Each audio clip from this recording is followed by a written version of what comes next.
I mean, this is not a new question. This question has kind of happened to us before. We've been there, done that. I don't know whether we'll be able to do that the same way we've been able to do that in the past, but before us, the first, second, and third industrial revolutions all created, short-term pain, but we also got some benefits. We were able to expand the size of the pie, and so that Malthusian syndrome of complete destruction did not happen.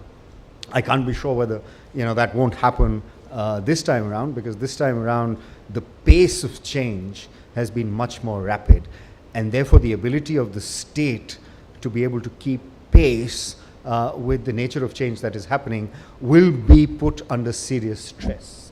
And I think there's no way that the state will be able to do it alone, so there'll have to be a collaboration between the people who are in the forefront, who are bringing about that innovation, bringing about the change, and the state. So that collaboration, not only for, I think, producing or innovating, what I mean is state providing an environment for innovation and the private sector leveraging that. I don't only mean that, but I think there has to be a collaboration between the state and the private sector on how to regulate this new beast.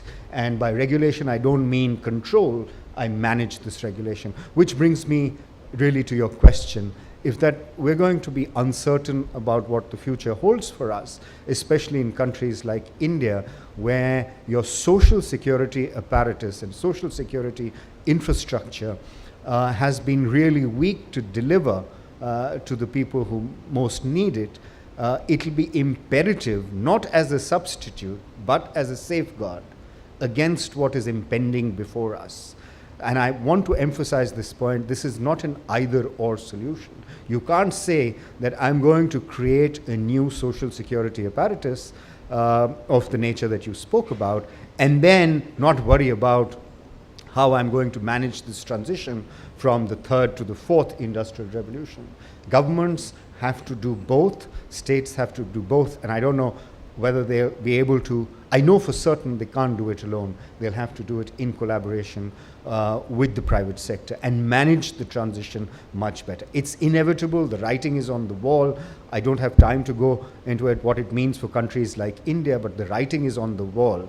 The substitution of capital for labor has happened in the past.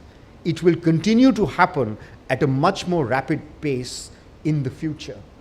We have to do two things: increase the size of the pie so that there's more to go around, and two, as you said, have a social security apparatus that at least safeguards the minimum needs of the poor.